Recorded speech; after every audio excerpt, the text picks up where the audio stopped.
Good evening, everybody, and welcome along to another Brighton and Hove Hope Exchange. My name is Adam.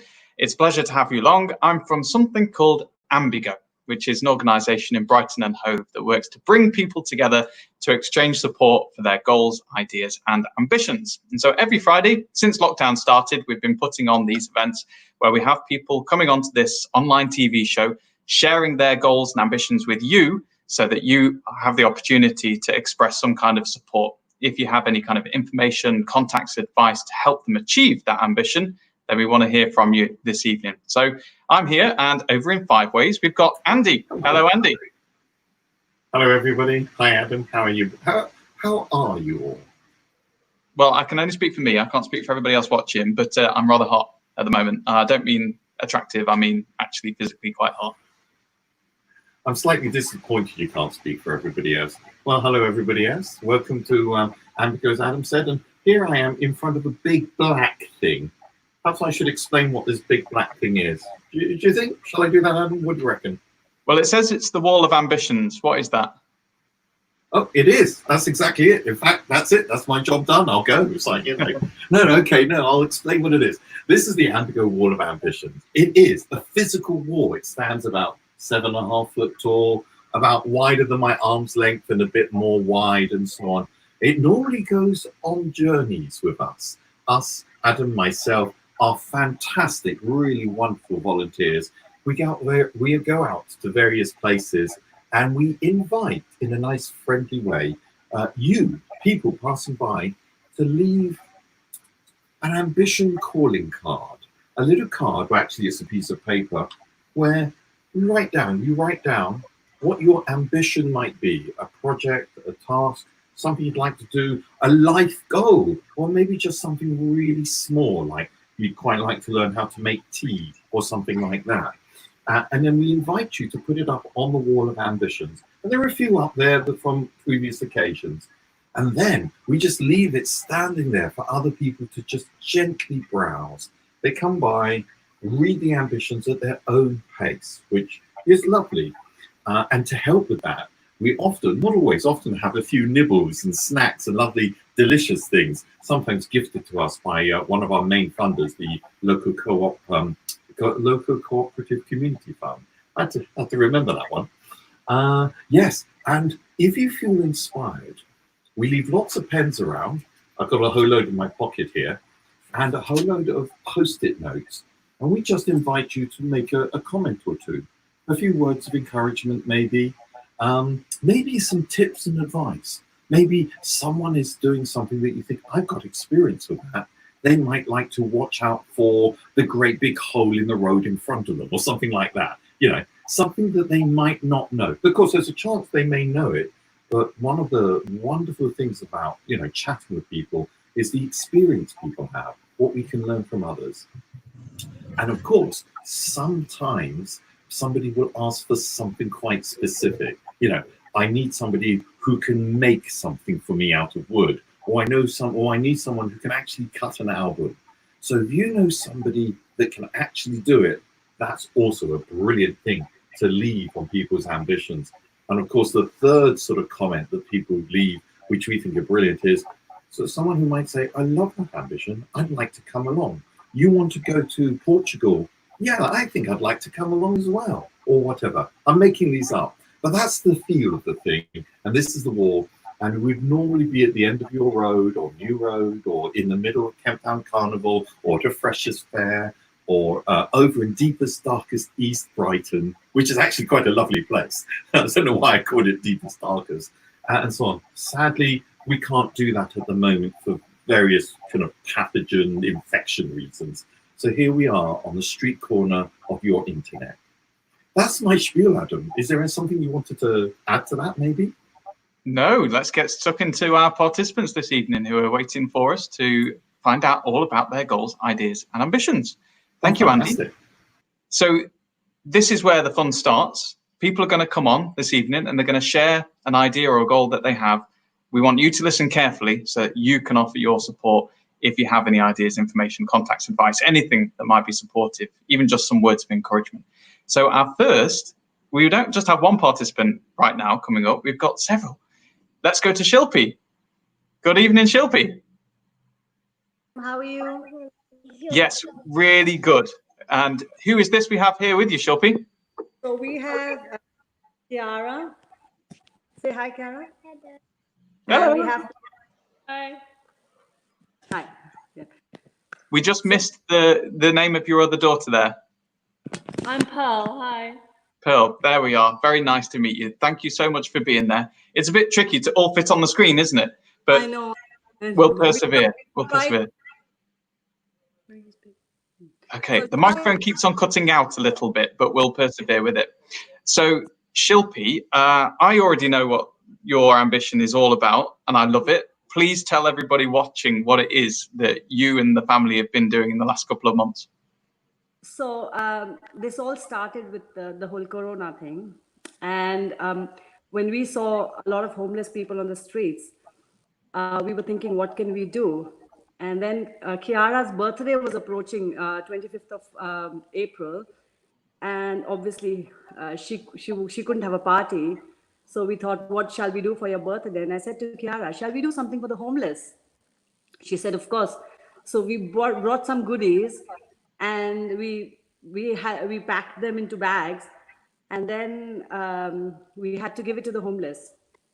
So now when we got these goodies, Kiara and her sisters, they packed them into bags, but then the bags looked a little bit boring. So we put rainbows, and the girls put rainbows and smiley faces and all that, and decorated them. And then the next day on Sunday at the elevator, we distributed to the homeless people. They were really happy. And then I shared my post on Facebook, and it just went viral. Everybody loved the idea of bags of kindness. We called it bags of kindness, and I posted it as bags of kindness. And we got a call from one of the big influencers in Bollywood, and she said, we want to speak to Kiara. We want to speak to the whole family. So yeah, so they spoke to us, and then one of the very famous Bollywood actors, he wished Kiara, and he said he's really influenced with Kiara and the whole of Bags of Kindness idea. And so he said that he would like to do it as well. So that's how it all kicked in. And then the girls, my older one, said, Mommy, we've got too much publicity or something, and we've not done much. People are doing so much, and we've not done much. Hence, we decided to do it every week. So since then, we've been doing it every week. And what's happening is I've been getting a lot of messages, and I've been getting a lot of phone calls, and I've been getting a lot of from everywhere that they want to do Bags of Kindness. So we have been doing it for our homeless in Brighton, our homeless community in Brighton, but others are doing it in India. A lot of people are doing it in America. A lot of people are doing it in other places of England.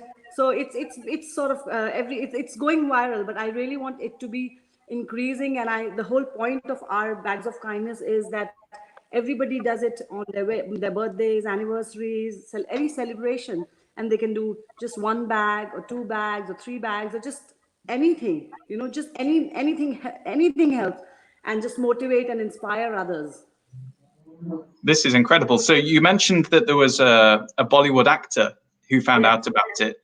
This chap here, explain to us who he is. So on the right. He's a very famous Bollywood actor, and he's got millions of followers all over. He's probably like Tom Cruise, or when he saw Kiara's Bags of Kindness, he was really influenced, and he said he wished Kiara happy birthday, and he said he sent us a clipping for Kiara, and then he said that he is inspired as well, and he would ask his children to do it as well. So our ambition as a family here is basically to inspire more and more people to be kind, and because every little helps. Everybody can do their little bit, and there will be nobody who wouldn't be needing it then in the end. So if everybody does little, then we can do so much. Kiara. Yeah, Kiara, how old did you turn in April? 9. 9 years old. And what kind of things were you putting in these Bags of Kindness? So we put I'm thinking of the Juice. first one. So, on my birthday, we put juice, chips, Mars bars, and shortbread. And then Chocolate. second time we put toiletries and we put toothbrush, toothpaste, shower gel, deodorant. So I thought that would be quite useful as well. And Yeah. now every week, people on Facebook are contacting my mum, and they're making curries for the homeless and like noodles and loads of food. And it's become more than just packeted food because like stuff's been loosening up. So yeah, they're sending in loads of really yummy food, and it's going really great. And what's it been like when you've actually handed it over to the people? Do you want to say? They absolutely love it, Adam. In fact, I've got some lovely comments from the people. Because they don't get cooked food, so every week we're cooking fresh cooked food and vegetarian, vegan food, so that which they like. They love the curries, and every week they wait for the curries. So every Friday, Saturday, Sunday, at the moment, I'm lucky that we get 3 to 4 days. We manage to do 3 to 4 days in a week, but my ambition is to do it every single day of the week for them, even if it's not a curry, anything, pasta, lasagna, anything, whatever, anybody can do it. So, Okay, so what would help you to do that? I think two things: spreading the word. If I get someone to spread the word, maybe an influencer, or like if I would get Argus, BBC, or someone who can advertise it or something, because it's something very small which people can do. It's not nothing big, and maybe an influencer can just mention it, that this is what Kiara has done it, her family has done it, her sisters have done it, and if everybody does it, I think it's something small, and which can turn it into a big thing. And the other thing what we want to do is we want to help a lot of other countries. Like India has a lot of poverty. England is still okay. We're managing fine. We have a lot of help from the government. But India, Africa, they have no, like the poverty rate is quite high. So that's the whole point. And it must be very costly to keep on actually filling these bags. And so would I don't know, a sponsor of some kind or something like that be something you're looking for? Absolutely, yes. Sponsors. If somebody sponsors it, that would be fabulous. Like I want to do Christmas boxes, and we want to do a personal item for girls. Hygienic items, sanitary napkins, and those kind of things for girls. So we want to do all those kind of things. But yes, if we would get sponsored, that would be fantastic. And Kiara, if I can go back to you, I just wonder, what made you want to do something for other people on your birthday? Because normally when it's our birthdays, we want presents for us. Why did you decide you wanted to give something to other people? It wasn't like really my decision. I was just, because I was like really sad that I couldn't celebrate, so my mom decided that we could do it. I was like, okay, and then it actually made me really happy.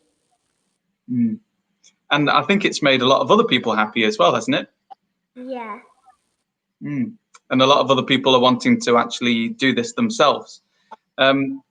What's been your favorite part of the whole project so far? That even like my best friends are doing it. Like yesterday, my best friend did it, and then yeah. Oh, what did they do? My friend wins. I think they cooked like curry. I don't know what they cooked, but they gave some food to the homeless. Oh, that's fantastic. Well, let's see if we can show where people can go. So if people want to get involved or find out more, then you've got a website, and it's called bagsofkindness.co.uk. So we can see it on the screen there now. This is fantastic that you've got this set up so quickly. So you've got there, join the cause. If people click on that, what do they have the option to do there? So they can contact us, and they can contact us what they want to do and how they want to do. So we'll guide them in the whole procedure. So we'll tell them what they can put in the bags, where can they get the bags from, and who can they give it to. So that's the whole concept. And I wonder if you could just mention this person here.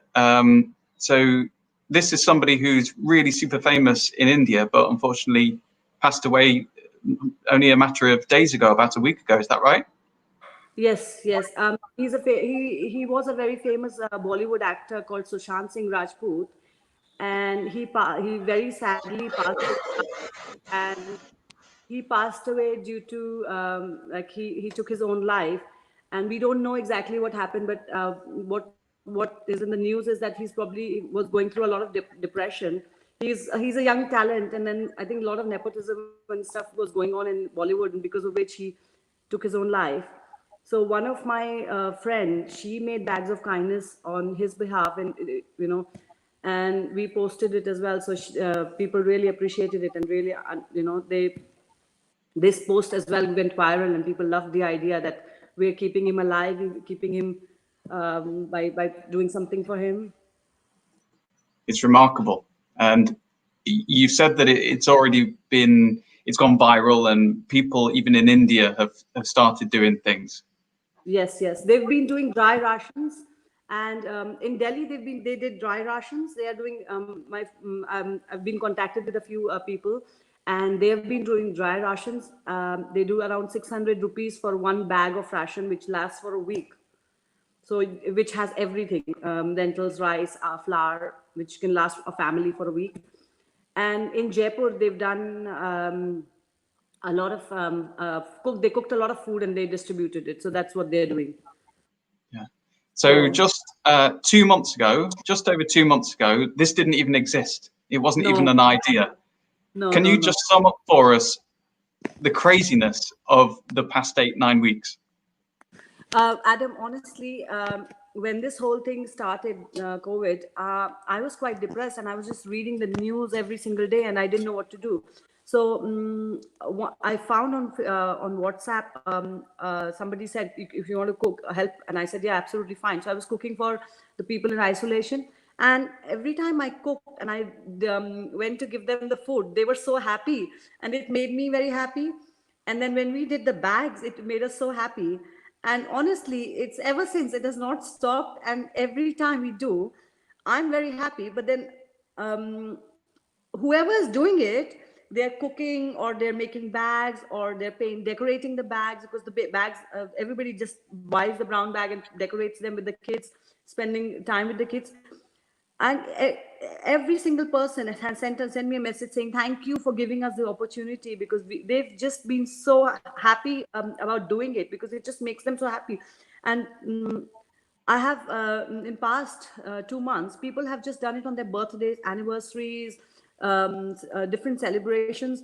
And now I've got a big list of next few months where people want to do it.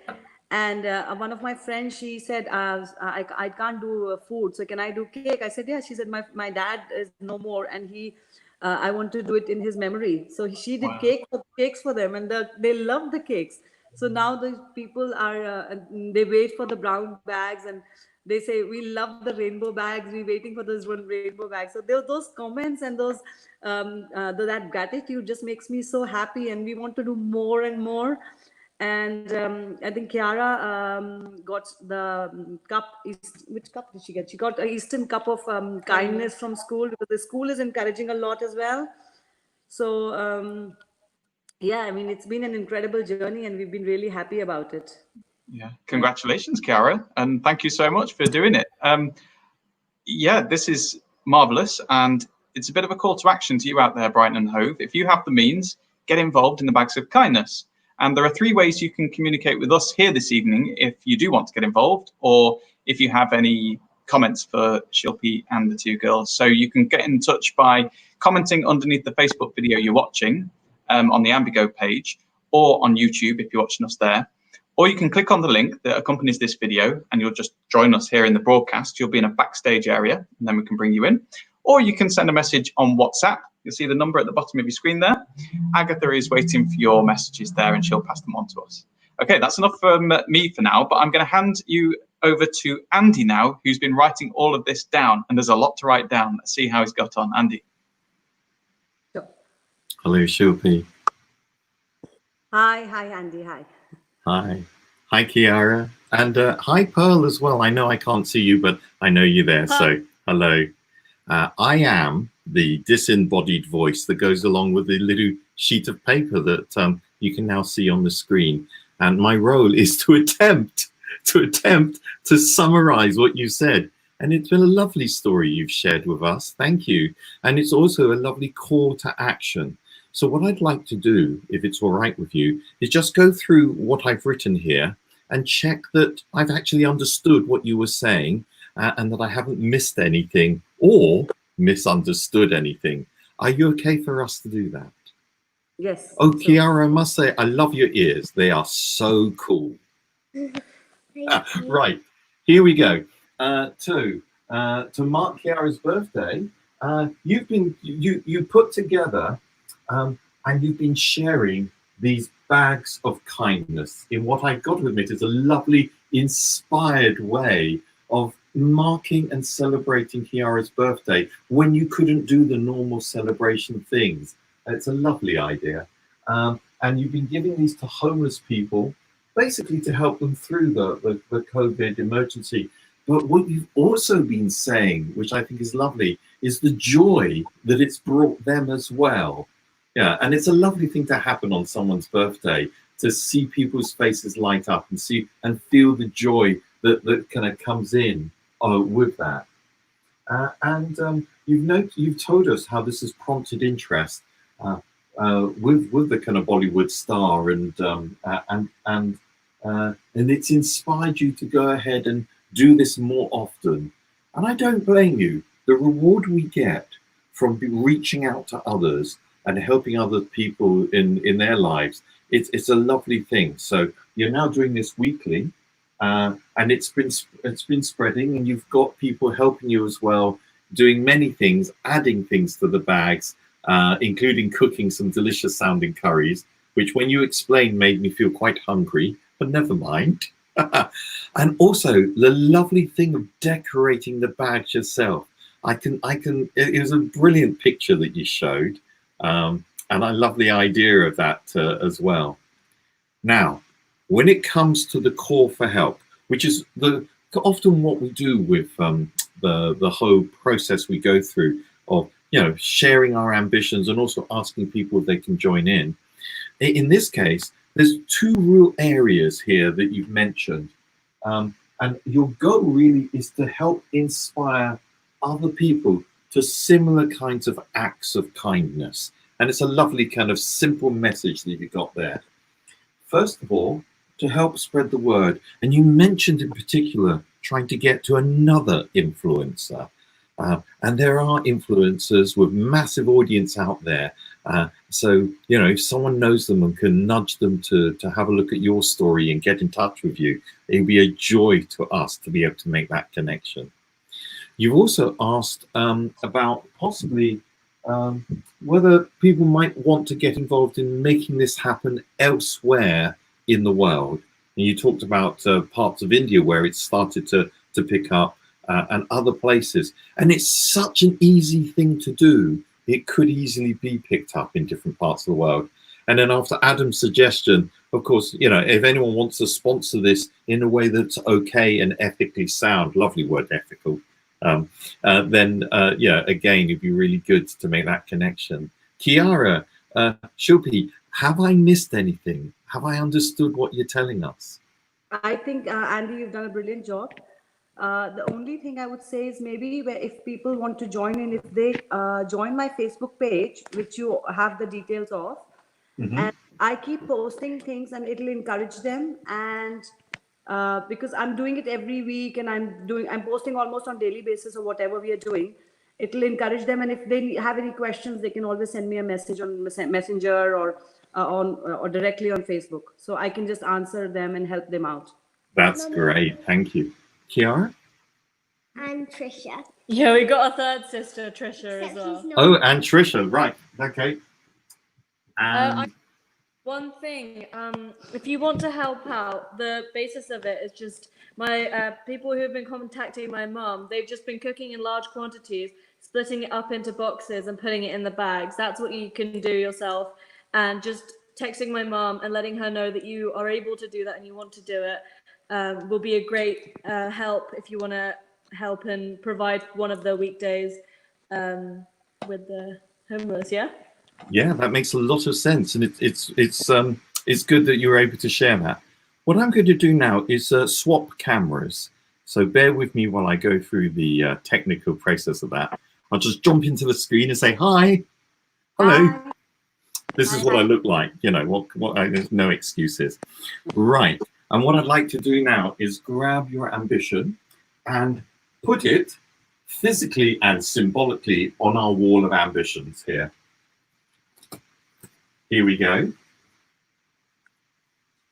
Now, normally, as I said before, we would be in a lovely public space, hopefully with sun shining down, a plethora, I do like the word plethora, lots, basically, of nibbles, maybe a few cupcakes, other delicious kind of healthy the snacks that often the local co-op will gift us so that we can help this thing happen.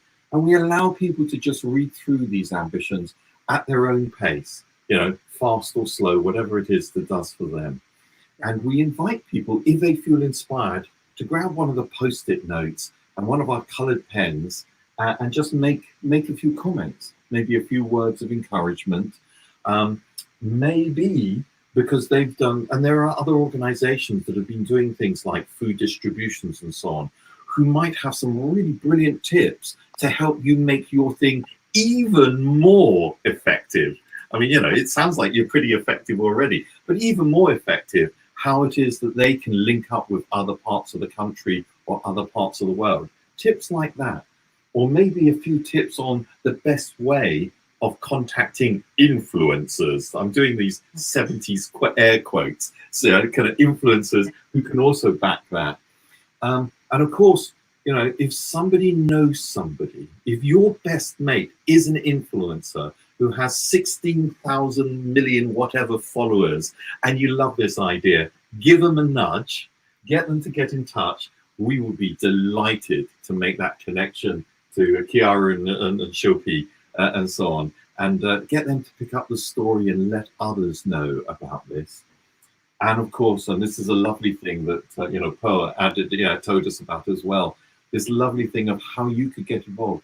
So if you like this idea, and I really, Shilpi, I really love what you were saying about a way of honoring and celebrating special events, not just the birthday, but maybe the passing of a loved one, maybe just honoring somebody. And this becomes a really lovely way of extending that memory out into our community. So if you want to get involved, you'd like to do something like this, you'd like to pick up some ideas, go to the Facebook page, go to the website, which we showed a little earlier, and get in touch and pick up some ideas on how to do it. Maybe get inspired for your own interpretation. Then again, it will be a joy to make that connection. Absolutely. Shilpi, Kiara, as I've been talking, has anything else occurred to you? Any other things that you'd like to share with people? Anything What else? do you mean? No, I think that's everything. Yeah. One thing which I also basically a lot of people in England have been contacting me and saying, how do you do? Because Brighton, I know I got in touch with the council and I know where I'm distributing. But a lot of other counties, other places in England, they don't know where to go for food distribution because a lot of people do it. It's a very cultural thing as well, where we Indians, Hindus, we do it on our birthdays or anniversaries or any celebrations to give back something to the society. So I want to find out from different councils in different cities and different states, different counties to their councils to find out how we can give in their cities. So that's good to know. Yeah. Because if people contact me, then I can just tell them that, look, call this person and they will guide you. Yeah, tell you where you can actually get these beautiful bags of kindness out to various people. Yeah, that's absolutely. Yeah. That's great. In which case, what I'd like to do, having made the, kind of done my best to represent your lovely idea as an ambition, is to let people know how they can get in touch with us. You'll see us do that over and over during the show, because what happens is some people will pop in and pop out. Hello again if you just tuned in again, or if you're new to this and you've just joined us. We've just had a lovely conversation with Shilpi and Kiara and Pearl, and there's an ambition here which you might like to comment on. Now, what I normally do is I get my colleague and friend Adam to jump back into the screen, which he does by magic, a bit like that, because I'm not competent on how to tell people how to get in touch with us. That's not necessarily true. It's just that he does it so much better. So I get to ask him the question, Adam, how can people get in touch with us? One of the ways is to leave a comment on the video you're watching. So if you're watching this on Facebook, go to the version on the Ambigo page. That's important, because if you're in a Facebook group and you post a comment there, we won't see it. So make sure you comment underneath the Ambigo Facebook Live video, or on YouTube if you're watching it there, just like Trevor has, for example, who just commented saying, look, a lovely idea. So thank you, Trevor. And also you can click on the link that you'll see next to this video, and you'll be brought into our broadcast area, and we'll be able to bring you in so you can explain what it is you'd like to say yourself. Or you can send a message on WhatsApp, and that number is at the bottom of your screen. Lovely, thank you. And I just want to say a quick word to Charlotte, who is our next participant. We can't see you, so we need to make sure your webcam's working, because at the moment it's got a funny logo. So we'll come to you in a moment, Charlotte, if you can get that working. Anyhow, for now, thank you so much, Shilpi and Kiara and Pearl as well, because it's a magnificent ambition that we've had the privilege of sharing. And we'll be passing on any kind of comments that come through, any words of support from the people watching now, or the people that will watch this later on, or tomorrow, or next week, or the week after. And we'll also be making social media posts out of this ambition as well, to try and spread the message further about Bags of Kindness. Thank you, Adam. Thank you for having us. Thank you for promoting Bags of Kindness. Thank you so much. Take care. Thank you. Well, it suddenly disappeared. Right, thank you very much to all three of you. Okay, without further ado, let's see if Charlotte is there and ready to go, our second participant. Hello, Charlotte. I'm here, but Hey, Charlotte, I've never can you hear used. us? Yes, can you hear me? Oh. We can hear you. We've got a logo of a webcam by the looks of it. I've It never says, used "Please start." this thing. What do I have to press to make to get you to see me? It should just work, so it'll be a technical thing your end, I'm afraid. There might be a button in the top left. So where it says StreamYard, this is very technical for everybody watching, but where it says StreamYard at the top in the URL box, there might be a thing next to that saying allow or something like that. Do you want to have a play with that, and we'll go to our next participants and come back to you? Would that be better? Yeah, please. That's okay. best. Thanks. No worries. All right, we'll come back to you. Thank you. Okay, so let's see if Ben and Barnaby and Luke, who are our next guests, are ready to go. Ben, can you give us a thumbs up if you're ready to go? Yeah. Okay, here we go. So this is Ben. We're doing a bit of a catch up here because we had Ben and Mango Mammals on, I don't know, 5 or 6 weeks ago or something like that. And what we thought we'd do this evening is revisit some of the people that have come on before to see how things have progressed for them. So here's Ben from Mango Mammals, who was with us last time, but he's not come alone this time. Ben has come along with two very special people from a very special project that started not too long ago called Mango Mammals. And we've got the two directors, or two of the directors of Mango Mammals.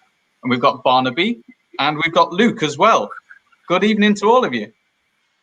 Good evening, Adam. Nice to see you. And you as well. Luke, your microphone is on mute at the moment. I don't know if you are able to unmute it. There we are. Hello. Got me. There we are. It's great to see you. Thank you so much for being there. So first of all, Ben, do you want to just remind us of what you told us last time about what Mango Mammals was, what its aims were? Sure. My role, first of all, my role in Mango Mammals is to facilitate my organisation, Specialist Music Service, just facilitates and supports the work of these guys. So Mango Mammals is a record label created for and run by people with disabilities and additional needs. So we aim to create a record label that functions as a professional record label and creates opportunities and high quality music to sort of showcase the talents of people with disabilities. That's magnificent. And we enjoyed having you on last time, and we enjoyed looking at one of the music videos that was made as well, which was made by Luke. And we posted the video, Luke, of you performing your song, and everybody loved it. And there were people across Brighton and Hove commenting on it and saying, oh, you know, let's see if we can help these guys get, you know, doing gigs and that kind of thing. How long have you been involved in music, Luke? Well, that dates back a long time. We didn't know when I was about like this young. I've been playing the excitement at the age of 7, and somehow it stopped that and went on to piano. And ever since then, I just grow up playing the piano. But I also realized I can also play the ukulele, which is a small guitar. And on top of that, I've been in a band dating back to 2010 when I was about 14 called Art of Thunder, which is also great. And we were active from that year and forward up until the time where I moved to Brighton. And ever since I was in Brighton, there was this thing called Carousel, which is like a school work program, and I entered it with a bunch of other people with disabilities, and we called ourselves the Black Bowlers, really, and it got off from there, really. So, yeah. Wonderful. Now, somebody's told me, Luke, that you've actually got yourselves, Mango Mammals, you've got yourself some work being asked to make a soundtrack for some people or some music for some people around yoga and meditation. Is that right? Yeah. Correct. Kelly, I've been hosting a yoga session or fitness, in other words, on a Monday at 3 o'clock on Zoom, which I've been attending. And me and Ben has been commissioned by Kelly Meadow to do some music, which is going to help Kelly so that they can be able to play the music to do her yoga sessions. It is lovely, really. If I could just come in on that quickly, Adam, if that's okay. It's very much a group project. So as Luke said, it's the whole of Mango Mammals working on this. So it's Luke and Barnaby working together remotely, even during lockdown, sharing these ideas and creating a track independently to Brief, which is a really exciting commission. Yeah, I agree. It's a team effort, really. Yeah. So how exciting is it, Luke, that you're able to do this? It's very exciting for me. I mean, it started with me and Ben, and then Barnaby got infirmed, and it kind of spills out. So, yeah, so it's pretty exciting as a whole for us three to participate in such things like this, where we created such a piece of work, and when it comes to be played by Kelly, I just got to pick a big smile on that face. So I bet. All the piece of work. I mean, yeah, yeah. Thank you so much, Luke, for explaining everything you're doing. Big congratulations. And Barnaby, you've been very busy recently, haven't you? Because you've made a song with your dad. Tell me about it. Yeah, I did. Yeah. What's it about? It was about a song that I wrote. What's the name of the song, Barnaby? The video was performed by my dad. Yeah, and you. And what's the name of the song? If you go onto YouTube, it's called Keep Smiling. Great. Yeah, there it is. that's the video. Yes. Now, I really wish we could actually play it because it's a lovely song with some really nice lyrics in it, really positive lyrics that are especially apt for this time when people are a bit sad, a bit lonely, you know, because they've been indoors for a long time. Your message is to keep smiling. Why is it important to keep smiling? Because it's part of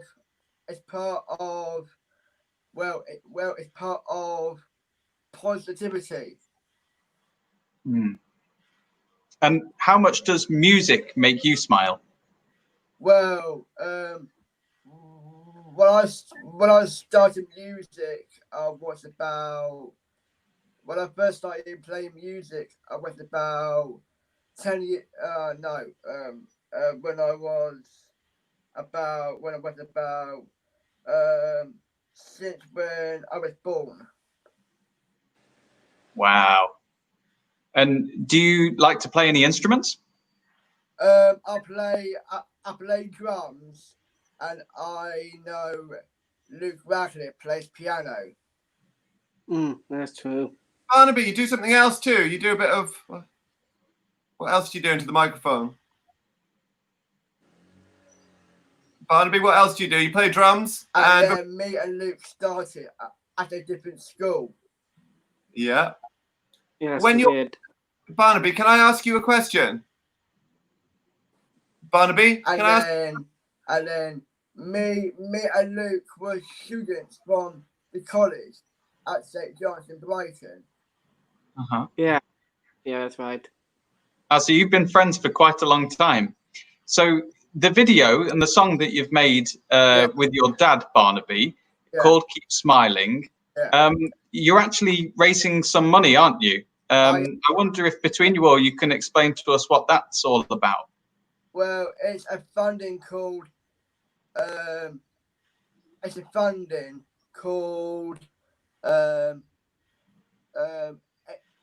a funding that we just created on Facebook. It's called Just Giving.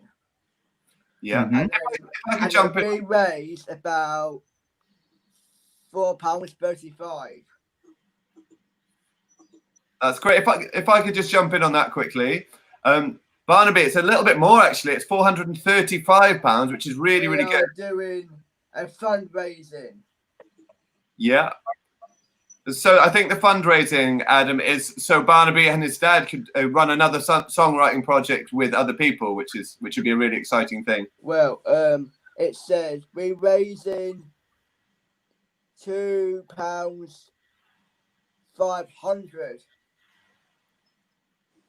Yeah, so the target there is £2,500, so that you can start a new songwriting project with your dad, who I understand is an excellent musician as well. Barnaby, do you want to tell us a bit more about what you do with Mango Mammals? So what I do with Mango Mammals is I'm a director, and Ben who works with Grace Sayre at Small Ponds, and we recorded a record label. Who did we record, Barnaby? What artists did we record? We did Luke, and then who did we record after that? And part of the record label that we released Dima's video. Great. So where can people go to find this video? It's on Bandcamp and YouTube. Yeah, and Facebook. Brilliant, Barnaby. Well done. Yeah. Okay, so what we'll do is we'll post the links as comments underneath the Facebook video so people can click on them and go to them. I wonder, Ben, if you want to just share with us any kind of call to action. So we've heard all about what Mango Mammals is doing, and it's grown a lot already since we last spoke around 5 or 6 weeks ago. So is there any kind of call to action that you have for people out there at the moment? Yeah, there's two, actually. The next single that we're going to release on the record label is going to be a song by Barnaby. But following that, we need to find more musicians. So they could be musicians with disabilities or musicians with that are at a disadvantage and could really use the opportunity to be recorded and to have a video made for them. And just external links, you know. we just want to build this label and build our roster of songs. This is terrific. I'm just wondering if we're able to show a little bit of Luke in action. Let's see if this works. Now, we can't hear it, unfortunately, but we can see you jigging along. Check this out. So this is Luke singing his song. What's this song called, Luke? This is called It Only Just Love, actually. It's Only Just Love, and it's a really catchy tune. And who are the other people playing with you? Well, we also got Ben Eakins, but we also have Hannah Gilligan, who was my key worker, and then after that he was my tutor, so it was left. So yeah, that's her in the video playing the drums. And you really get into it. Look at you go. Yeah, it can be a very cool time, must have all the crazy moving, because we only can see the just that I can get, acting this. So I remember, Ben, when you were on before, you were hoping after lockdown to be able to play at gigs, actual gigs rather than online all of the time. That's obviously something that might be a little way off. We don't know yet. But you were talking about how important it is for people from Mango Mammols to be able to play at gigs that are for anybody and for any kind of bands. Yeah, absolutely. And I've been lucky to play with these guys and a chap called Louis Walkton, who's the other co-director, and a number of musicians with additional needs. And to be quite frank, they often have more enthusiasm, more dedication, and more performative nous, if you like, than a lot of the mainstream gigs I've been to in my long and tired life. So it's just a lovely thing. And I think if any of these guys' bands played in a mainstream setting, people would be really impressed. Really impressed. Yeah, well, I'm already really impressed, and we've had a comment come in as well from somebody I think Luke might know. Yeah, yes, I know him. Dad, who is he? In that we rock, and that's awesome. Yeah, that's Dad. Thank you, Dad. Yeah, my dad. Yes. And also, there's a comment here from something called Keep Smiling. So I think this has something to do with you, Barnaby.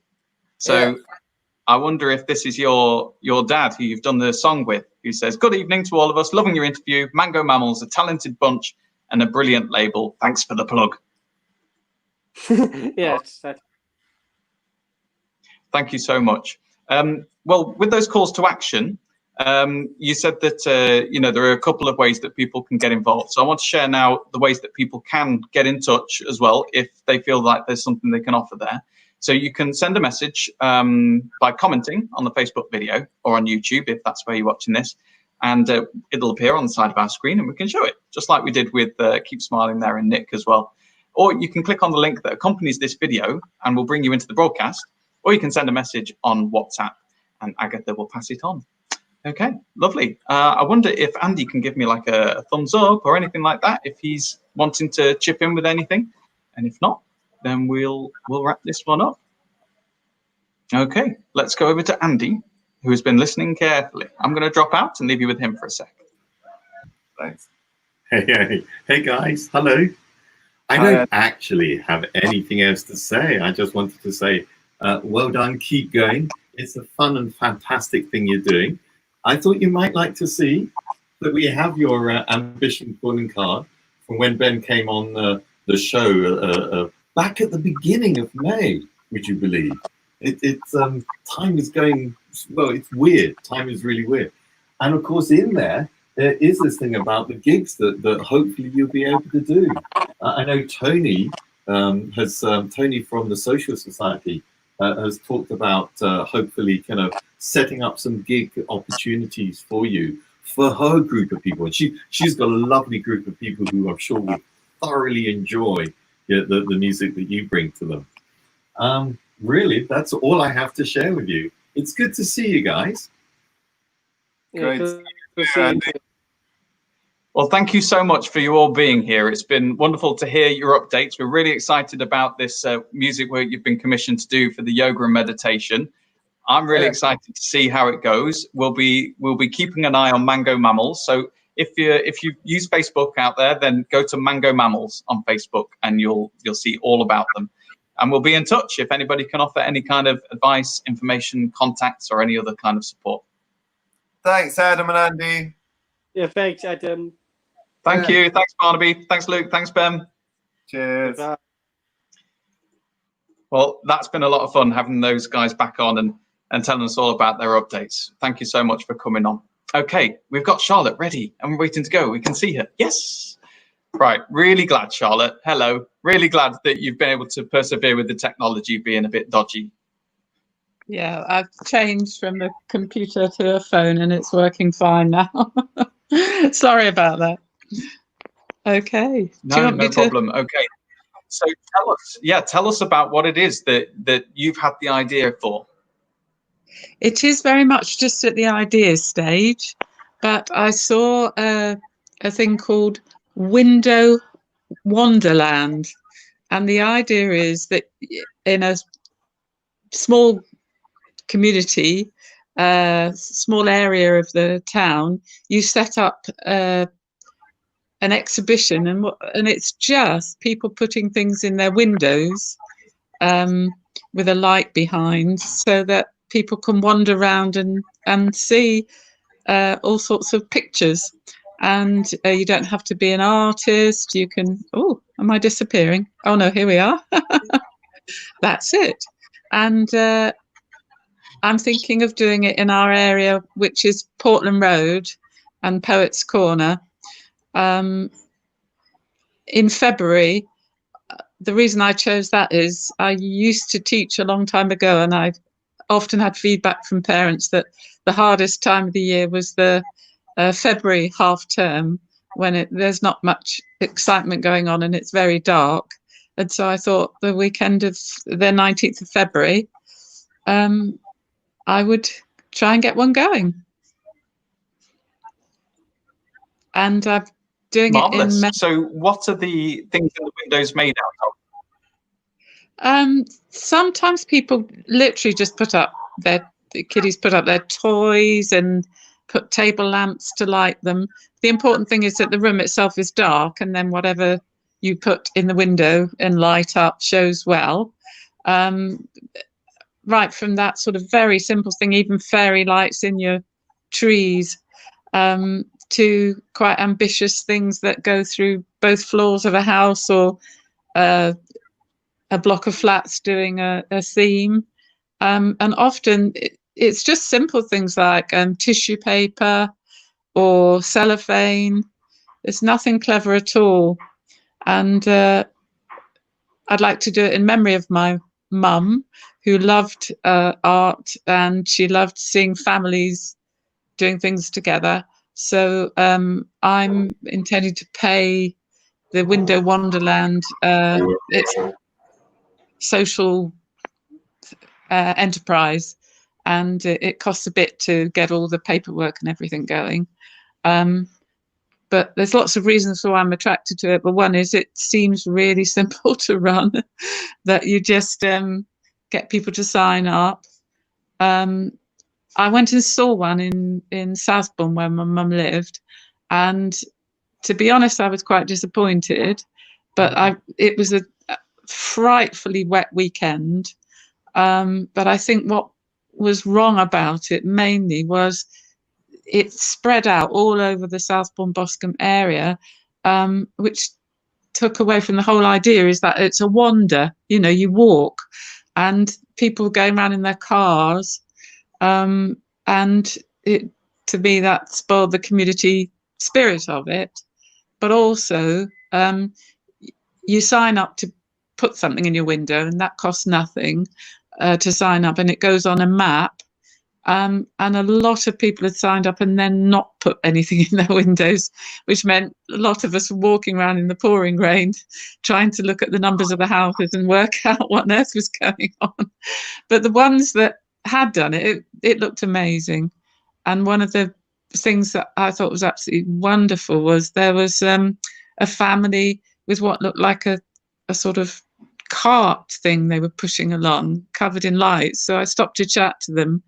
In fact, they had an extremely disabled boy in there who he couldn't even sit up and had to lie down, and the sounds he made was shrieking and screaming. They said that's because he was so excited. And they said, we never go out as a family because people can't cope with our boy. And yet they were able to enjoy going around in the dark. And he was super excited. And I thought, this is just amazing. Or it could be.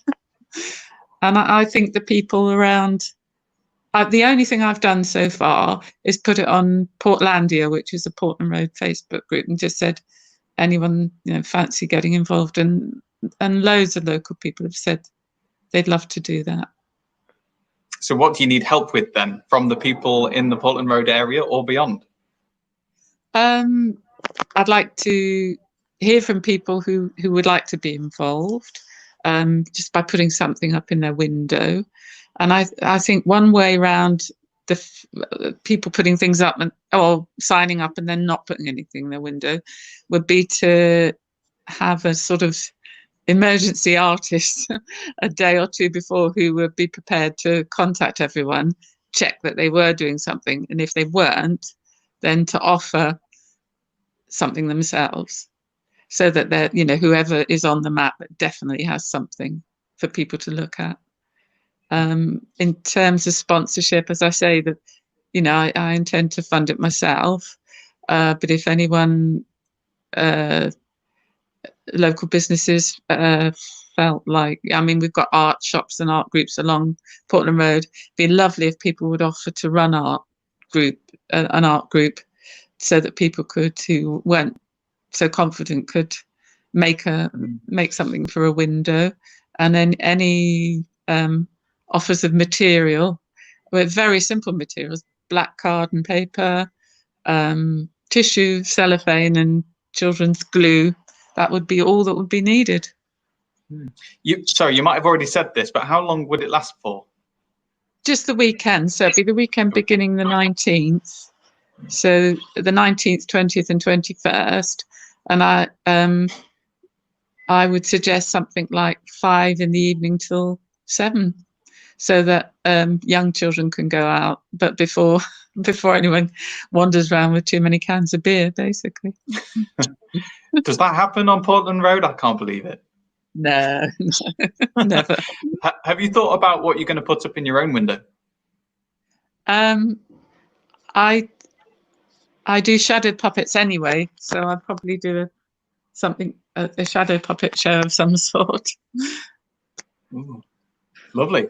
And you said it's something that you want to do because it means a lot to you personally. You've got a personal story there behind it. I just wonder, how would it feel, do you think, if you got to the point in February where it was happening and you saw people in the community coming around to look at it? How would that feel for you? That would be amazing. I would just love it. And I know my mum would have loved it too. So that would be great. Well, thank you so much for explaining it. So I'll just remind the people watching as well how they can get in touch if they've got any words of support or any, or maybe if they want to get involved. So you can get in touch by leaving a comment on the Facebook video on the Ambigo page, or by leaving a comment underneath the YouTube video, or you can click on the link that you'll find accompanying the video and you'll jump straight into this broadcast here and we'll bring you in. Or you can send a message on WhatsApp. The number's about to disappear. Don't worry, it'll come back around. Agatha is receiving those messages and she can pass it on to us. Okay, thank you, Charlotte. I'm going to pass you over to Andy now, who's been scribing your ambition. Okay. Hello, Charlotte. Hello. Hey, thank you for joining us. And thank you for bringing what I got to admit I think is a lovely ambition. As you know, my role here, as Adam said, is to do the best I can to write down, to summarize your ambition. And this is what this ambition calling card is that's just enlarged on the screen. And in this bit, what I'd like to do with you is just check that I actually understood what you're saying and make sure that I've not missed anything. Are you okay for us to do that? Fine, that sounds great. Lovely. Well, you were inspired, as I heard, by the window wonderland idea, which It's sounds like a really. Sorry. Can I just say it's Wander, WAN. I can't read your writing, but just to double check, it's Window Wander, WANDER, Wonderland. Let's emphasize that, Okay. and I'm glad you did, because that really does help. Hence the comment about not really driving around, but being able to wander on your feet in between people's houses and peer in their exotic windows. Yes, that makes a lot of sense. Okay, good. Let's see, a fun window-based exhibition, which is very much during the dark, as a way of lighting it up. Oh, there we go. We've got the a web address appeared as well, which helps a lot. And you'd like to make this happen, as I heard, next February, somewhere the 19th, 20th, and 21st.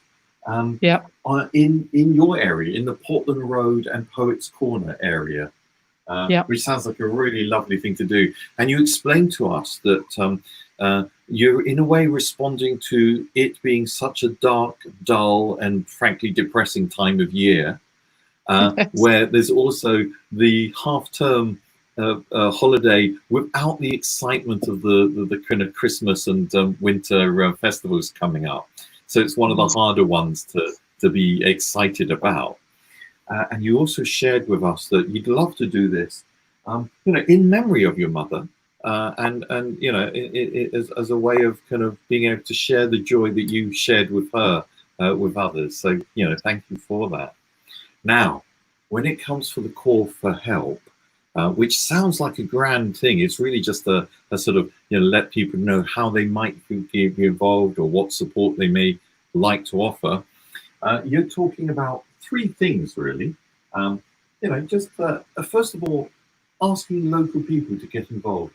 And the Portlandia Facebook page is a lovely site to post to. And it's actually quite nice to be able to add to that call by being able to showcase your idea here as well. And you're also looking for, and I like the term you use, a kind of emergency artist. I wouldn't mind being an emergency artist myself. It's such a fantastic job role.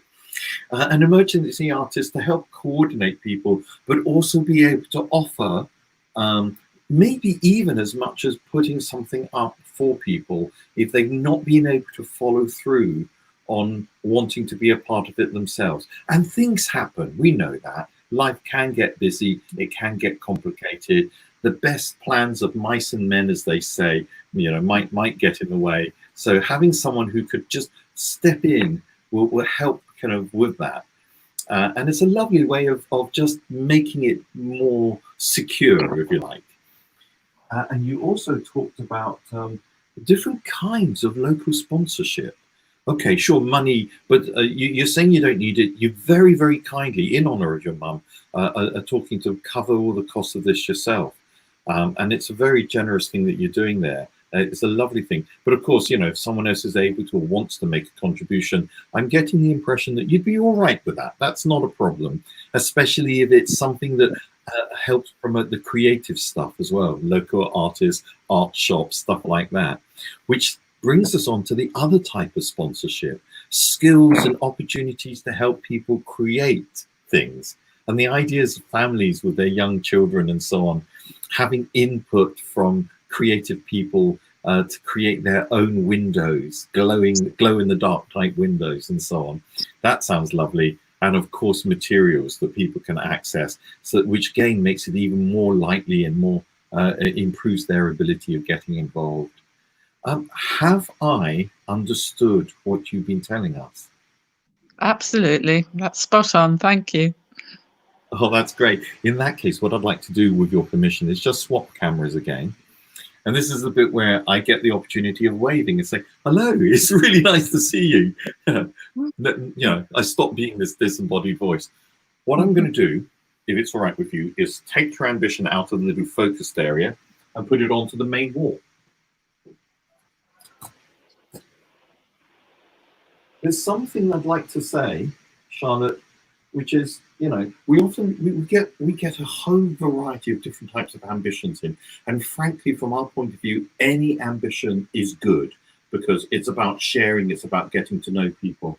I'd like to thank you for sharing that little extra bit about where this inspiration came from, your relationship with your mum, how you'd like to honor her. That personal bit really brings this home. It's a way of letting people know that we are all human, that we have family, we have connections and so on. And these are very important parts of the ambitions and the stories we tell and the stories that people read when they read this. It's more than just you fancy doing this. No, you fancy doing this because it has that personal connection. And I personally thank you for sharing that, because it brings these things, it makes them much richer as a way. We often get people with ambitions that are really about trying to do something good in the community, but it means so much more if we understand why they're motivated. So thank you for that. Now, what normally happens if we've managed to set up in the Poets Corner or somewhere near you, is this physical wall, 7.5 foot tall, would be set up somewhere nice and public, maybe outside one of the local community shops or something like that, or in a community centre, or somewhere like that. And we just we encourage people to just browse these ambitions at their own pace. You build up a little relationship, reading a snapshot into someone else's ambition, their passions, what interests them. And that might be inspirational. That's our hope. And if it is, we have a lot of post-its which we leave around and a lot of pens. We sort of basically say, if you fancy leaving a few words of encouragement, please do. If you've got some tips and advice, because you, for example, ran the one of the Advent calendar events, which is not dissimilar, but it leads into Christmas and has that thing about connecting all these local homes into some lovely group thing. And you can give Charlotte some tips and advice that might carry across over to this February thing. Then, you know, we'd love to share that information with her, because it might be something she may not know. She might know it, but it might be something that she doesn't, in which case, you know, you'll save her a lot of pain and a lot of effort, I'm sure. Likewise, if you know somebody who can actually help, you know a local artist, or you are a local artist, you love this idea, and you fancy being able to step in because you do a lot of light work or whatever, and you've got stuff that if someone is unable to fulfill their, you know, to follow through on their window, or there's somebody there who says, actually, I live in the heart of Portlandia. I've got a window, prominent position. I don't have the time, but I'm going to sign up anyway because you can use that space. Then, you know, maybe you can be available to Charlotte and the little neighborhood there and put stuff in to make it even more wonderful, you know. And of course, my favorite bit, if you want to get involved, if this actually excites you and you live in the Portland area, then definitely get in touch and we'll be happy to connect you. If this excites you and you don't live in that area, get in touch if you want. We'll offer to make the connection. There may be some real energy, some real sort of excitement in being able to hear how Charlotte deals with this particular project, how other people have done with other projects, and hence the link to the main website and so on. You know, those are the sorts of things that might come in, and we'd be happy to share that. Yeah, as I've been speaking, Charlotte, has anything else occurred to you? Is there anything else that you might like to make this happen? No, I think you've covered it really well. Thank you. Well, you did the work. And I kind of really appreciate the way you said that you started by, this is the really early beginnings of this idea. And that's great too. We love that as well. Sometimes some of the best ambitions come up as being, I'm not sure, but I kind of like the idea of, and their call for help is, I don't know where to start. And that's a great call for help, because that sort of general comment, to my surprise, often gets some very, very useful sort of comments about, maybe have a look at this idea, or you might find that inspirational. And starting here, is this one of your first kind of community activities that you've done, or? I have been involved in things in the past, and I just like the idea of this one because Yeah. It's not too hard. It seems, yeah. you know, back on people to do their thing rather than helping them. It sounds beautiful. I so want this to happen so that I can sort of get over there and meander around the streets and see it all lit up. I do like exciting, colourful windows or whatever type. The street that I live in, luckily they do the advent calendar thing, so it lights up, and so come the kind of end of just before Christmas, there's all these lovely glowing windows and so on. And the idea of you having 3 days of that in the depressing month of February is such a joyous idea. I think what I ought to do really is ask my friend and colleague Adam to come on again, because what I'd like him to do, Adam, hi, welcome. If it's all right with you, I'd like you to just share with people and let them know how they can get in touch and possibly even help Charlotte out. Yeah, if you can help Charlotte out, then what you do, it's really simple. You comment underneath this Facebook Live video you're watching, or if you're watching this on YouTube, you can comment there and we'll pass it on. If you're watching live, then you can click on the link that you'll see somewhere around the video and you'll actually be brought into this broadcast platform and then we can bring you in. If you're not watching live, then don't do that because you'll just turn up into an empty space. Or you can send a message on WhatsApp. The number's right there at the bottom of the screen. It'll scroll past around again and Agatha will pass on any messages that come through. So thank you for doing that. I just wondered at this early stage, Charlotte, because as it is at the idea stage, so there's no Facebook page, there's no website for it yet. Would it be best for people to come to us and then we'll pass on the information to you? Yes, please. I mean, if they want to, people can comment on Portlandia Facebook group. And now I've had all this positive feedback from you folks, I definitely will do it. And then there'll pretty soon be a page on Winter Wonderland. You get a page when you sign up for it. So it'll be there very soon. So if people go there to Winter Wonderland, then they'll be able to actually click on, say, will it say Portlandia or Portland Road, or will it say Brighton, Hove? Let's say Portlandia, Hove, yeah. Okay, so they'll be able to click on that. They'll be able to get all the information they need and get stuck in and get involved. Lovely, thank you. This might be the start of a wonderful tradition. And it's lovely these things happen. Our friends in Artists Open Houses, it started with one house. So, and it's become such a major regular thing. And I think you're right. February is a month where we need a little bit of cheering up. So good. Absolutely. And this February coming more than most, I imagine, by that point. Yeah, imagine. Absolutely. All right. Thank you so much, Charlotte. We really appreciate you coming on and sharing your ambition with us. Thank you. Thank you, Charlotte. Bye-bye. Ah, that was nice, wasn't it? Okay, so we've got a little time now before our next participant, Andy. So I've got a written ambition for you, if you're ready for that. Let me grab an ambition calling card so I can write this down. It's wonderful, isn't it? The variety of ambitions that people have, the projects, the things that interest people. And it's so nice to be able to share that. It's a way of, what better way of getting to know somebody in terms of what's actually at their heart, what turns them on, what makes them interested, rather than what we look like. I mean, I look at you, Adam. I wouldn't be able to guess what your ambitions are. I could make it up. Let's see. You like Greg's pork pies. I don't know. You're a secret skinhead, and you've got tattoos on your knuckles. No, I'm wrong. I'm wrong. No. Whereas if the first thing I see about you is one of your ambitions, I'm not going to make those assumptions. Well, my ambitions mainly revolve around cake, I'll have to be honest. Anyway, are we ready for this written ambition?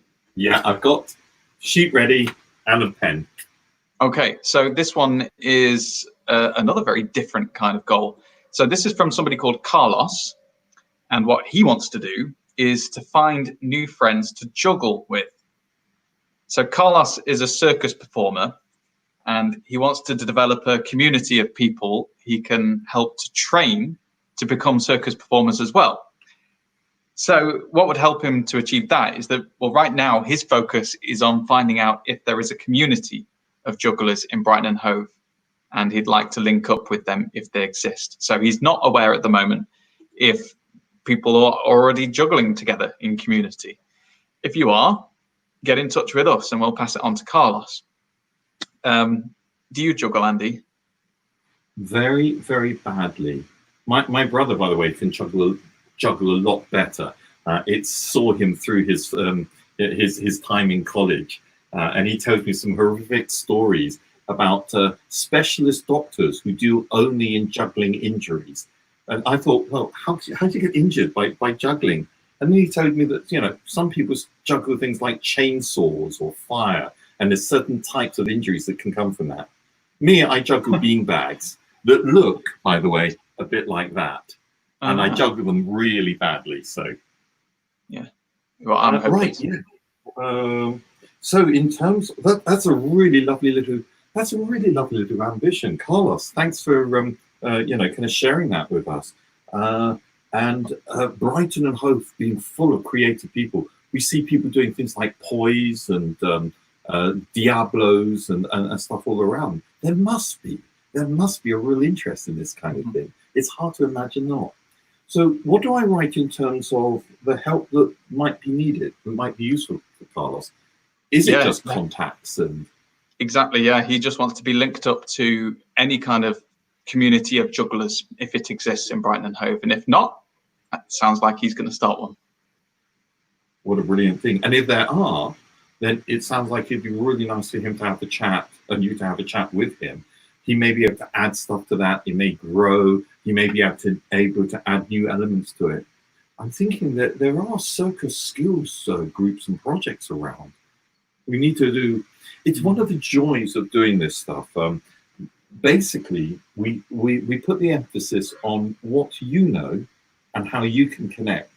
But as we've been doing this for something like 3 years and 3 months now, or something like that, Adam, myself, and our wonderful volunteers have been picking up knowledge about what else is going on, which is why I think at the back of my head I have heard of local circus skill projects and so on. So I'll do a little check and see if I can find something for you, Carlos, on that front as well. Okay, yes. Shall I put this on the Please do. board? Yeah. Great, Carlos. Let's hope we get some jugglers in for you. And let's have one more written ambition then before we go to our next participant. And this written ambition actually has the same name as our next participant. So it's Sarah. And what Sarah wants to do is to help. Oh, you were going to say Carlos then. No. So Sarah wants to help make protective items for NHS staff and other key workers. And she's part of a local group called Crafting for COVID. So thankfully, there are an awful lot of people in the community in Brighton and Hove who have spotted that there's a big void in terms of personal protective equipment for NHS staff and other key workers. And in the community, they're getting together and they're making different things. And so Sarah is one of them. And so what would help Sarah right now is that she says that they're now getting desperate for wool, buttons, fabric duvet sets, visors, and people who can make the scrubs and money. And I imagine that's because people are starting to go back to work now. So they need people who can make scrubs and money as well, and wool, buttons, and fabric duvet sets. So if anyone is able to help with a donation of items or money or crafting help, then leave a comment underneath our Facebook Live video here or on YouTube, and we'll connect you to Sarah. And that could, who knows, save lives. Is that one nice and clear for you, Andy? It is nice and clear. I had to write quite fast, so my handwriting has gone a little shoddy on there. But I'm really pleased that you were kind enough to do that repeat of what she needs. Wool, buttons, fabric duvet sets, which presumably is the body of the kind of masks that they make, and visors, you said. I've just remembered that's one thing you said. And visors. And of course, you know, now that some of us are being able to come out of furlough, and if you're lucky enough to have a job to go back to, you know, to be able to get back into work, you know, there's a little less free hand around. So if you can get involved in this, then that sounds great. I've got that. Happy to put it up on the wall. There we are. It is a shame that we still need people to make PPE, personal protective equipment. But there you go. Let's cheer ourselves up by getting in the next participant. As mentioned, she's also called Sarah, and she's also somebody that we've met before. Hi, Sarah. Yes. Hi, how you doing? I don't know if I can cheer you guys up, but I'll try. You know, we'll see. We'll see. I'll do my best. You already have. Just being there cheers us up. Can I just say, just going back off at a tangent, I encountered people that did juggle with chainsaws and with fire and stuff, and luckily, because it was a job with the Edinburgh Fringe years ago, where they kind of have the street performers, and luckily I didn't see any accidents. Touch wood. But it was a little bit alarming being close to those guys juggling stuff like chainsaws. So, you know, I can totally see that they need like dedicated departments. Yeah. Were you tempted to give it a go? Not at all. I wouldn't even juggle tennis balls. I just have no coordination in that way whatsoever. I can basically like manage one from hand to hand. So no, I wasn't tempted at all. Safer for everyone. Much safer for everyone. So you've gone to juggling other things instead. Yeah, with my brain. Right, let's crack on and talk about what you're doing, Sarah. We'll come back to you in a bit, Andy. So Sarah, you run something called Lava Elastic, and this is what you came on to our event to talk about last time. And of course, it was around near the start of the lockdown, wasn't it? And so there was a lot of challenges going on there. Tell us about them. Well, firstly, I didn't know how to run things online. So that was a little bit daunting. So Lava Elastic is a comedy performance poetry night. And it's used to being in live, in live spaces. It's used to having an audience and stuff and live performers. So I suppose the challenge with lockdown was I personally didn't want to cancel the live dates that I had lined up, because I didn't just want to be another live performance thing that vanished, because everything vanished at the beginning of lockdown, didn't it? We were just facing lots of cancellations of things that people had planned, and it just felt like life was shutting down a little bit gradually. And being replaced by Gary Barlow every day as well, doing his songs with people. I've heard about this, but I've managed to avoid him. I've not seen him once. Oh, good. I don't know what kind of bubble I live in, Adam, but I've totally avoided him. Bizarre. So there was Gary Barlow and Lava Elastic, I guess. But I came on and spoke with you guys early on, and you actually helped me with the biggest thing that I needed a hand with, which was insight into what online platform to use. Because I used to actually be a Skype phobic. I was that hopeless with online video software and things like that and platforms that I was Skype phobic. So I'd never used any of them till lockdown came along. I just avoided them. I'd rather go to a meeting physically than have a Skype chat. So you guys introduced me to a platform that I could use. And you kind of helped me change the game, really. You did help me set it up, and that was very early on. That was maybe just a couple of weeks in, was it? I don't know if you'll remember. Yeah, April sometime. So I did manage to go ahead with not cancelling the first dates, and then I started doing regular shows with some help from the people that are my real life venue in Brighton, Sweet Venues. And they kind of helped me with kind of wingman type roles on the night, helping me run the show. I suppose it's been developing gradually. To begin with, I tried it on one platform and it was kind of clunky. And there were a few audience members. And then it just gradually picked up speed. Started doing it fortnightly. And I'll be honest, I don't know if you've noticed this, but doing a lot of video conferencing type stuff or video calls and things is quite exhausting. I don't know, have you found that at all? It's a breeze doing this for us. No, of course, there's a lot to focus on. There's a lot to think about. You are juggling quite a few things at the same time. So, yeah. I mean, you make it at the start. Sorry, say that again. especially at the start when it's all fresh and all brand new, and you're trying to make sure you've got the technology right, and at the same time you're also wondering about if people are understanding what you're saying and is it flowing properly and all of those kind of things, right? Yeah, exactly. And it's quite if you're a live performer, instead of being able to put it all out there generally, it's like suddenly you're focusing everything here, and that's quite unusual when you're a live performer. It's quite weird. It's a very different thing. So I did describe it as myself hosting it early on was a bit like, for the audience watching, was a bit like watching a toddler learn to fly a spacecraft. It was very like that.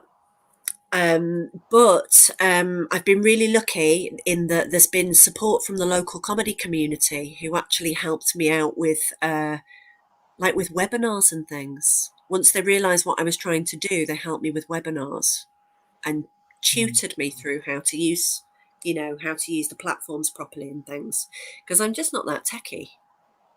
So how much has this helped during lockdown then? Do you mean running the show, or? I mean, like in terms of, loads of us are going insane, or have been, because lockdown is really tough. So how much has it helped being able to, not just for you, but for the people that you're engaging with, so the other performers, and also the people who are watching at home? How much impact has it had?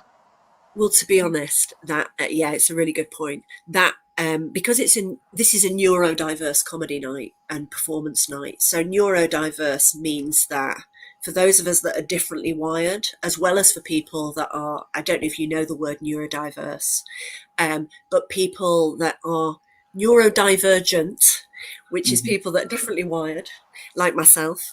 They might be on the spectrum, the autistic spectrum, or they might have ADHD, or they might want to, if as performers, they might want to talk about dyspraxia or dyslexia or a whole load of other things.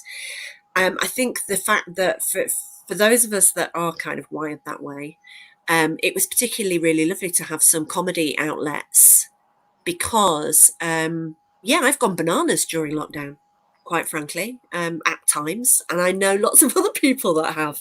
It's been a really unusual state of affairs, hasn't it?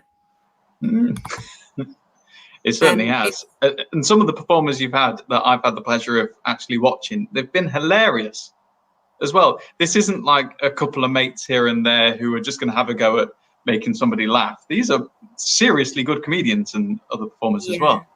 And they're really accomplished, aren't they? Really, really brilliant poets, quite unusual performers. I think that the point is that actually for some of them, sometimes performing on screen is actually a little bit easier than performing in front of a live audience, which meant that in lockdown, it kind of opened up some of the performers that could do the show, or do the show, feel comfortable to do the show for the first time. So it's been a really interesting experiment, actually. I've learned quite a lot about what's possible with the performers that can and can't do it in a situation like this. Not all comedians want to do on-screen performances. Some of them just run screaming. They're just like, no, I need live energy. I need an audience. No, thank you. I'll be writing. Check in with me afterwards.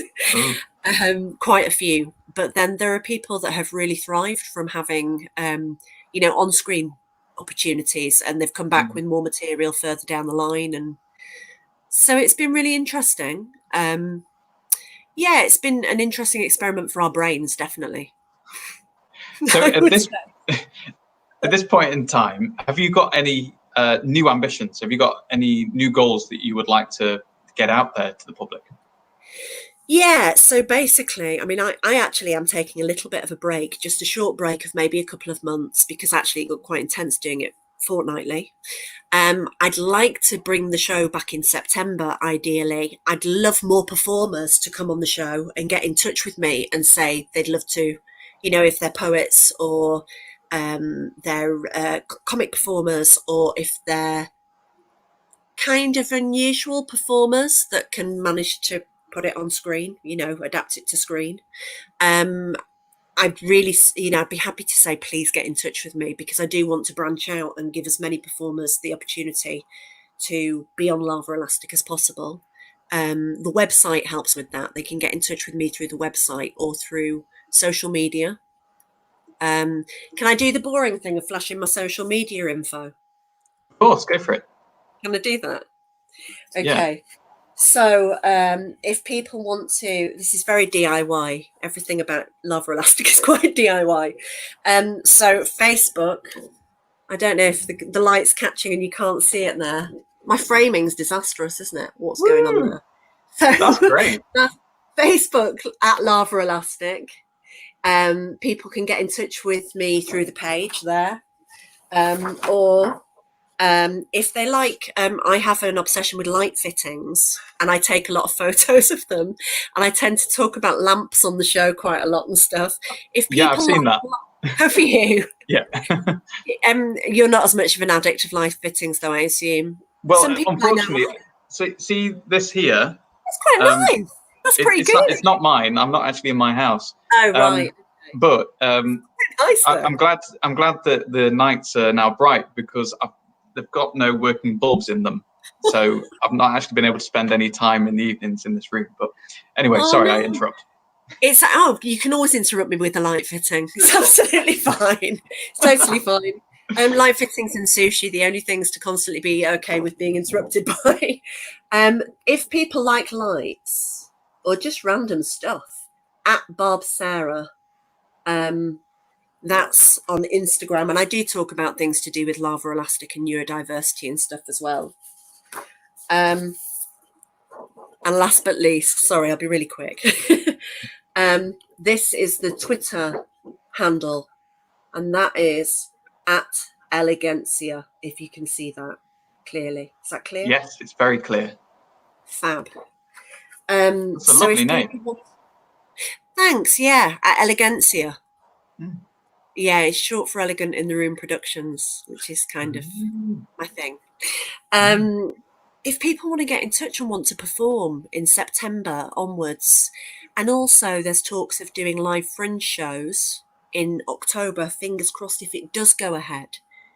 We're not sure if it will, but if it does, Lava Elastic will be doing shows. And I'd just love more acts to get in touch, and they don't have to be neurodivergent. They don't have to be on a spectrum. They don't have to want to talk about their dyspraxia, or, neurotypical is the alternative to neurodivergent. All people, human stuff, talking about, human stuff. That's it. That's what I want on the show. So if people want to be a show, I didn't know that the Fringe Festival had been rescheduled for October. It's not definite. Oh my goodness, I shouldn't have said anything. It's not definite. Don't quote me on that.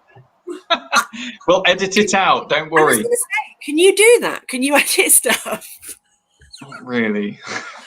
Oh we are going out live after all.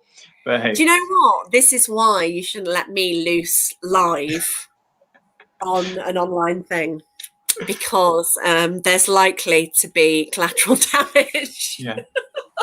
Andy, you didn't hear that, did you? With my motor mouth. I didn't hear anything about going out live or collateral damage or announcing here inappropriately that the Fringe might be coming back in October. I did not hear that at all. And if you have heard it, it wasn't from Sarah in any way. No one is implicated. It was the person that was on before. I'm kidding. I shouldn't say that. Now I've advanced onto libel. This couldn't go any better. We wish it though. I've got to admit, we wish it. I really missed this year's festival. I know. I think a lot of people did. I think genuinely there was people felt a little bit like a craving for what May is normally like. Well, for me, it's these lovely opportunities of meeting up with friends, seeing something fun or intense or entertaining, and also getting a little bit drunk afterwards. So on. Sorry, lubricated afterwards and so on. Yeah, just a little bit.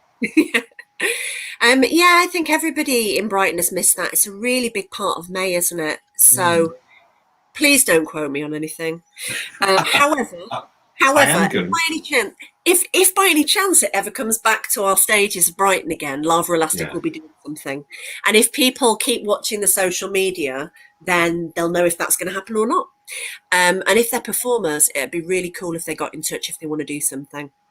That's great. I am going to quote you on something, because I have taken the liberty of drawing up a quick ambition calling card for the next round, which basically just says, there you are. You've got these openings for, and I've called it your next season. Next season of shows. Oh, I like for, that. for September onwards. And having been to one or two of your live shows where you do actually feature those lamps and so on, she's oddly entertaining in it's a weird way. And don't forgive me for putting it that way. No, It's something fine. that, you know, and we have It's so fine. much, and we have so much talent. It's really interesting, as Adam and you were sharing. It's a very different experience, and you were kind enough after the last time you came on to talk about that thing about the people you work with not being able to have a live audience to respond to. And you know, the stuff we do normally, we're out there, and the main thing we do here in Ambigo is we listen. We make sure there's a very friendly, open space as far as possible. We have some fantastic volunteers with amazing skills who do incredible amounts of listening and just basically help people explore for themselves. And that interaction is so missing here. So I'm really impressed that your comedians and so on are managing to get that thing happening with the energy that must, you know, require. They've done really brilliantly with it, because there's a feeling of monologuing. Yeah. I mean, I'm lucky. I just talk a lot. So sometimes I don't wait for other people to interject anyway. I'm quite happy. I spend my life monologuing. But so for me, that thing of sometimes stopping and there being a sense of tumbleweed rolling, because there's not humans in the room. I think you get past, like, people just got past it quite quickly and got used to that idea of actually the audience responding with typing stuff. So there's chat coming back online, as you know. Yeah. But it's a really different feeling to having actual, you know, laughs or energy-filled responses back at you in the room. And there was a little bit of a, it took a bit of time to adapt to that, I suppose. Like I said, less for me because I talk a lot. Oh, bless your cotton socks. I hope they're never nibbled by mice. What I was going to ask you is, since coming on the show, which was way back on the 24th of April, you know, yeah, it was quite a while. We were just thrown into lockdown and so on. Was it from the 23rd of March? It's been ridiculous. It feels like 6 years. I had a lot more marbles then. Yeah. I've lost most of mine. Several lifetimes ago. Yeah. Have we been able to put you in touch with anyone surprising? Anyone that you know, kind of thought, I would never have met that person at all? It's a big ask. The answer might be no. Oh, I've got a visitor. I think the answer is no currently, but that might happen from this from this one. Who knows? Sorry, I'm like to introduce you. Oh, there's Ruby. Oh, yeah. What's the cat called? Ruby, and she'd like to say how wonderful your comedy is. And so on. Oh no, she wants to get down. There we go. Well, cats have the best taste, so I wouldn't be surprised. I just wanted to butt in. Sorry, it was very unprofessional of me. I just took a bite of my snack and then I thought, oh, I actually want to jump in. So there was somebody called Victoria. He's such a pro, Sarah. There was somebody called Victoria who was in our event a couple of weeks ago with Stay Up Late. So she's one of Stay Up Late's gig buddies. Oh, yes. So that's a charity in Brighton that allows people with learning disabilities to stay up late. So they run a gig buddy scheme so that people that they support can stay up all night if they want to, rather than having to leave at 9 o'clock when their support worker ends their shift. So anyway, so Victoria came on and her goal was to perform comedy. Brilliant. Yeah, and she was great, and she was full of confidence, and she knew she was hilarious, and she wasn't shy in telling everybody. So yeah, we thought, oh, we need to make that connection there with Lava Elastic and Sarah. Yeah. How do we do that? Because they are fantastic and they do really amazing stuff. We follow each other on Instagram, but I've never actually met them. I'm a big fan. They do cool stuff. How do you put me in touch with her? How do we do that? We'll connect you. I'll send you an email after this, and you can talk to her directly. That'd be really fantastic. Yeah. That would make a massive difference, actually, because I would like to be able to have connections with more organisations like those guys in time for the next season. Because it didn't feel like when I was learning how to use the platform smoothly and just run the shows and get them on screen, it felt like it didn't give me enough opportunity to be able to touch base with organisations like them, like ASSERT. I don't know if you know about them. They're the Asperger's, or adults with Asperger's support organisation in Brighton, and they're great. So there's places like that I actually would have really liked to be in touch with, so that if people did want to come and see the show, that are their clients and things, then, you know, or their staff, or then it's easy for them to do. They know where we are, kind of thing. So that one's really good to know. Thank you. Yeah, we'll connect you. Is there anything else that you'd like to say? Has anything else popped up into your mind thinking, actually, I want to take this opportunity to ask for this? Light fittings, maybe? People can quite have, like, if they want to, they can send me photos of light fittings. Friends do. In lockdown, I had to, it's a really good point, Andy. During lockdown, I started, during like deep lockdown, when you really couldn't go outside, I got to the point of getting distracted from shows I was watching on Netflix to stop and go back and take photos of the light fittings in a particular scene. I'm not even kidding. So I've now kind of diversified my collection of light fitting photos, so they're both virtual and real world now. So that's been an interesting development of lockdown. This is a real thing. I'm laughing, but it's certainly a real thing. Real Housewives of Hollywood, fantastic light fittings, absolute revelation. Wouldn't normally have watched those shows, never have before. Totally sold on them now. Their light fittings are amazing. I'm not kidding. Well, we've had Window Wonderland mentioned this evening, and also Artists Open House. I can see a new kind of community thing starting around visiting each other's light fittings. Oh, that could be a new career path for you. Absolutely. Yeah, absolutely. I've been thrilled to see the odd friends kind of actual light fitting as lockdown has slowly lifted.